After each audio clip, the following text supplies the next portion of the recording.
Kita Ketua Umum PKB Partai Kebangkitan Bangsa, cawapres pokoknya yang ada Pak Muhaiminnya itu yang kita pilih.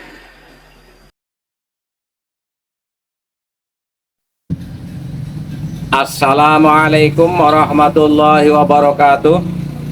Saudara-saudaraku sebangsa dan setanah air, mari kita sejenak melihat perkembangan konstelasi politik menjelang Pilpres 2024. Pada sebuah perhelatan acara yang cukup besar di Jawa Timur, dihadiri oleh para kiai-kiai sepuh dan pengurus wilayah NU Jawa Timur, Kiai Haji Said Agil Sirot secara vulgar mengkampanyekan Muhaimin Iskandar selaku cawapres. Kalau dirunut dari koalisi Gerindra dan PKB yang sudah 1 tahun ini berjalan, maka ini bisa diasumsikan semakin mendekati bahwa calon wakil daripada Pak Prabowo adalah Muhaimin Iskandar. Dan ini menjadi amunisi baru bagi Prabowo, di mana pada Pilpres 2019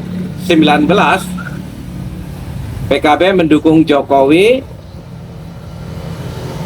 dan selisihnya hanya sekitaran 10%.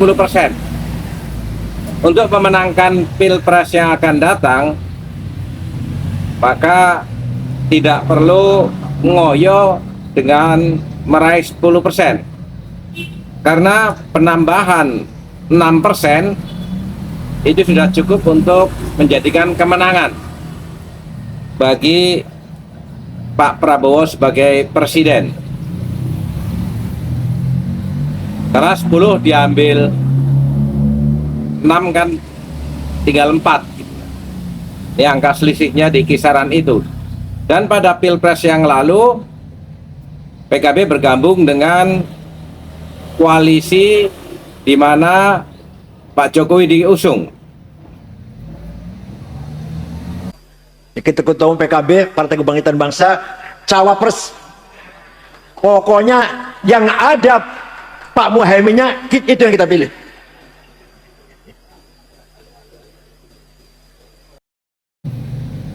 Ini akan semakin menambah ramai konstelasi di dalam kompetisi peralihan suksesi kepemimpinan nasional. Kalau kita asumsikan bahwa Pak Ganjar relatif dalam tanda petik ada ketergantungan suaranya dari Pak Jokowi, maka ada dua fenomena yang pada hari ini mendukung Pak Prabowo dan pada Pilpres sebelumnya adalah mendukung Pak Jokowi. Pertama PSI, yang kedua PKB.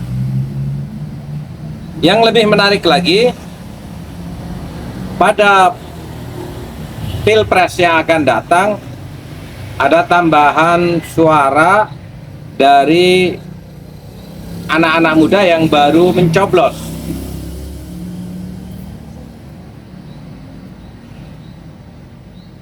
Ini juga suaranya cukup signifikan, ya. Penambahan demografi ini menjadi realita tersendiri bagi kedua pasangan itu untuk saling merebutkan.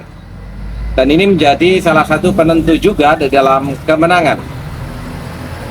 Namun dari beberapa survei yang ada, bahkan dilaporkan juga oleh timnya Pak Ganjar, ada fenomena yang cukup unik,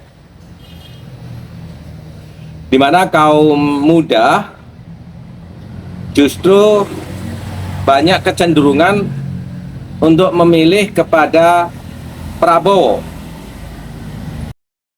Karena para pemilih muda saat ini, saya juga baru dapatkan data-data dari lembaga survei bahwa ternyata ada sekelompok anak muda usia 25 sampai 17 tahun, kelompok paling muda ini 17 sampai 20-an, itu ternyata banyak juga yang mendukung Prabowo Subianto. Agak tipis lah perbedaannya, tapi banyak ke Prabowo gitu ya. Nah, ini menjadi catatan. Pilpres 2024 akan semakin ramai dalam sebuah pesta demokrasi di mana pada hari ini kedua belah pihak relatif saling berebut suara dan posisi keduanya sama-sama memungkinkan untuk menang. Tinggal kita bagaimana saudara-saudaraku sebangsa dan setanah air menyikapinya ini sebagai sebuah kompetisi yang sehat. Siapapun pemenangnya, nanti kita harus terima sebagai sebuah proses demokrasi menatap Indonesia ke depan yang lebih maju, menatap peradaban demokrasi yang lebih beretika, saling menghormati siapapun pemenangnya yang akan datang. Cukup sekian, bersiaplah. Walafu minkum, wassalamualaikum warahmatullahi wabarakatuh.